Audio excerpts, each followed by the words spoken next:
আজকে আমরা হসপিটালে গেলে কার রক্ত? মুসলমানের রক্ত। আমার ছেলে অসুস্থ হলে দেখতে যাই। মুসলমানের এই ভারতবর্ষের স্বাধীনতার মূলে নেই, অবদান নেই। কদিন আগে যে পাকিস্তানের সঙ্গে যুদ্ধ হলো, এই প্লেনগুলো নিয়ে কারা গেছিল? ওই কয়েকটা মুসলমান মেয়ে। আমার গর্ব। নমস্কার দাদা ভাইরা, কেমন আছেন? আমি ভালো আছি, ভালো থাকতে হবে। আজকে বিশাল একটা খুশির খবর জানাবো আপনাদের। যদি বলেন কোন খুশির খবর, হ্যাঁ আমি আসবো আপনাদের সঙ্গে আলোচনা করতে। তার আগে একটু রিকোয়েস্ট করবো, চ্যানেল নাম don't care, Facebook page Krishnapada Adhikari. বড় মতু একজন পেয়ে গেছি, ওই মতুয়ার ঘাড়ে আজকে উঠবো আমি। কারণ যে মতুয়া ধর্মের কথা বলে, ওনার কাছে আমি কিছু প্রশ্ন সোশ্যাল মিডিয়ায় করে যাব। কারণ উনি নিজেকে মতুয়া বলে। মতুয়ার মানেটা কি এটাও জানে না মনে হয় এই মূর্খ। যাক, জানা না জানা সেটা পরের ব্যাপার। নিজেকে যখন বড় মতুয়া মনে করছে, তখন এই মতুয়াকে একটু শিক্ষা দেওয়ার জন্য আমার এই ভিডিওটা। চলেন, আমি কথা বলার আগে একটু বলেছিলাম না এই মতুয়ার ঘাড়ে উঠবো। এই মতুয়ার ঘাড়ে উঠার কারণটা কি এটা তো জানবেন, অবশ্যই জানবেন আপনারা। তাহলে ভিডিওটা দেখতে হবে। ভিডিওটা যদি না দেখেন তাহলে কি করে আপনারা বুঝবেন যে কোন মতুয়ার ঘাড়ে উঠলো? কারণ এই 138 মতুয়া বোঝা গেল। আর সাংবাদিকের সামনে যে সমস্ত চ্যানেলগুলো দাঁড়িয়েছে না, আমার মতন ফর নাথিং চ্যানেল, তাদের কোনো মূল্য মার্কেটে আছে কি না জানি না, কিন্তু যদি থাকতো তাহলে আমি আর একটু কথা বলতাম না। কারণ যে চটিচাটা চ্যানেলগুলো সাংবাদিক তারাই আছে। আমার মতন একটা মূর্খ, সেই মূর্খ এক মূর্খর সাক্ষাৎকার নিচ্ছে, মতুয়া নামে কথা বলছে। এই মতুয়ার ঘাড়ে উঠবো কী করে? চলেন শুরু করি ভিডিওটা। দেখতে তো হবে কতটা সঠিক মতুয়া আর সঠিক সনাতনী। প্রশ্ন রেখে গেলাম। আজকে আমরা হসপিটালে গেলে কার রক্ত? মুসলমানের রক্ত। আমার ছেলে অসুস্থ হলে দেখতে যাই। মুসলমানের এই ভারতবর্ষের স্বাধীনতার মূলে নেই, অবদান নেই। কদিন আগে যে পাকিস্তানের সঙ্গে যুদ্ধ হলো, এই প্লেনগুলো নিয়ে কারা গেছিল? ওই কয়েকটা মুসলমান মেয়ে। আমার গর্ব যে তারা আমার মায়ের জাতি, যে দেশভাগের বলি মানুষ, ছিন্নমূল মানুষ, উদ্বাস্তু মানুষ, SC ST OBC ভারতের ভূমিপুত্র মানুষ। তাদের স্বার্থে গুরুচাঁদের মতো তারা কাজ করবে। এত বড় অপমান করছে যে বিজেপি সরকার। আমি বাংলার বাঙালিকে বলবো, আপনারা সজাগ সচেতন হন। এরা বাংলাভাষী, বাঙালি বিরোধী এক জাতি বলে গণ্য পাবে মোর কাছে। তাহলে তো যদি মতুয়া হয়, তার ভিতরে কোনো জাতিহিংসা প্রতিহিংসা থাকবে না, তবেই সে মতুয়া। মতুয়া হলে সে মানবিক হবে, মানুষদরদী হবে, সত্যের কথা বলবে। আজকে বাংলাভাষী বাঙালিদের রাষ্ট্রহীন করার যে চক্রান্ত করছে, এর বিরুদ্ধে আমি বলবো সারা বাংলা নয়, সারা ভারতবর্ষের বাঙালি জেগে উঠুক, প্রতিবাদ হোক। এদের চক্রান্ত এই আসাম আর বাংলা নিয়ে কেন? আসাম বাংলায় এই এলাকাগুলো বাঙালি বসবাস করে। এই বাংলা ভাষার ইতিহাস আছে বাংলা ভাগের। আর যদি পূর্ব বাংলার পশ্চিম বাংলায় এক থাকতো, বাঙালি প্রধানমন্ত্রী হতো। এই চক্রান্ত আজকের না।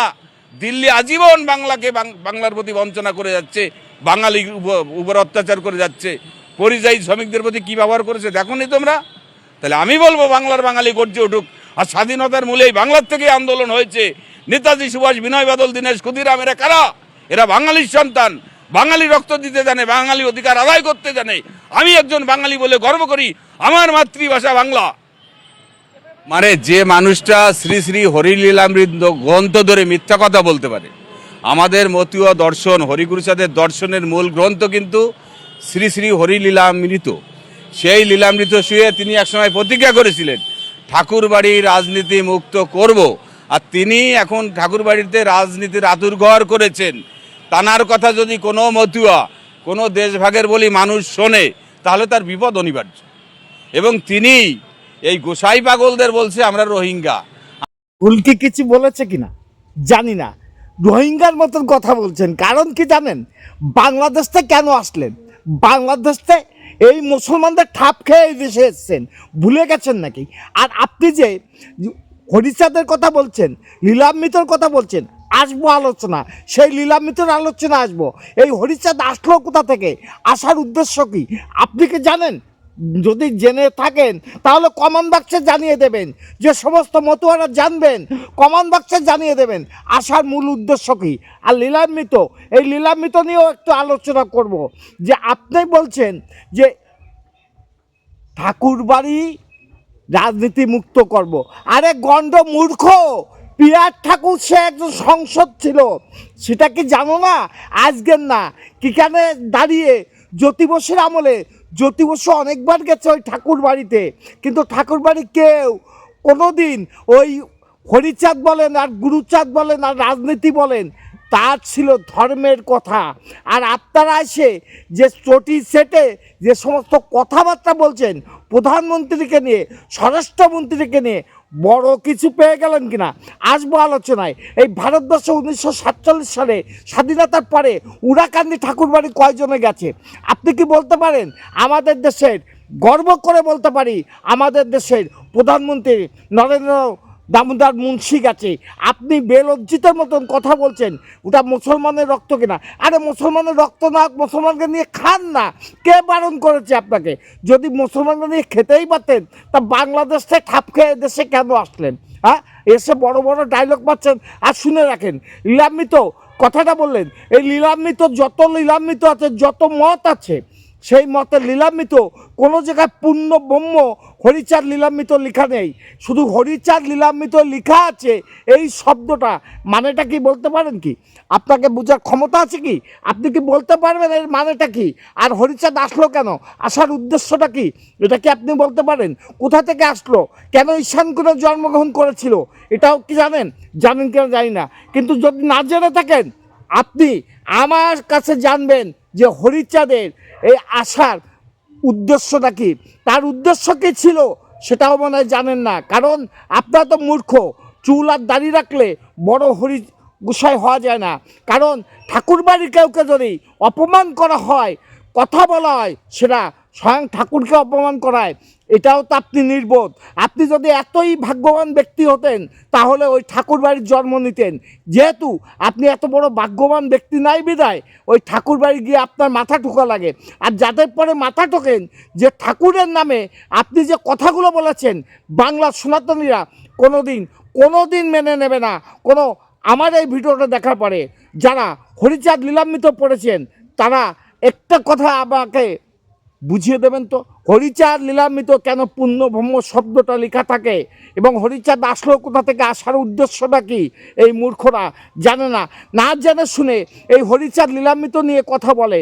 কারণ হরিচাঁদ লীলামৃত শিখিয়ে দেয় নেই যে ঠাকুর বাড়ির যে ঠাকুরকে মাথা ঠুকতে হয়, সেই বাড়ির একজন সদস্যকে, সেই বাড়ির একজন পুত্রকে, সেই বাড়ির একজন সন্তানকে এইভাবে অপমান করবে, এটা হরিচাঁদ শিখায় না। আপনি যখন গরুচাঁদ বলেছিল তখন তো কোনো প্রতিবাদ আপনি করেননি, কারণ আপনি করবেন কি করে? আপনি তো একটা চটি চাটা। কেমন লাগলো ভিডিওটা? এই চটি চাটারে মনে করেছিলাম অনেক দিন আগে থেকে একটু বলবো, তাই আজকে সুযোগ পেলাম, কিছু কথা বলে গেলাম। যদি আমার এই কথা শুনে কেউ দুঃখ কষ্ট পান ক্ষমা করে দেবেন, কিন্তু আসল মতুয়া যারা তারা আমার এই কথাগুলো মানবে এবং বিশ্বাস করবে, আমাকে শ্রদ্ধা করবে। কারণ মতুয়া আলো শিরা ধর্ম, সকল ধর্মর শিরা ধর্ম।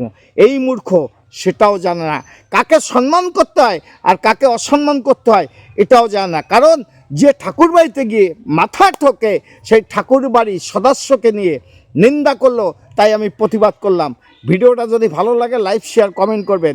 চ্যানেল নাম don't care, Facebook page Krishnapada Adhikari. নমস্কার।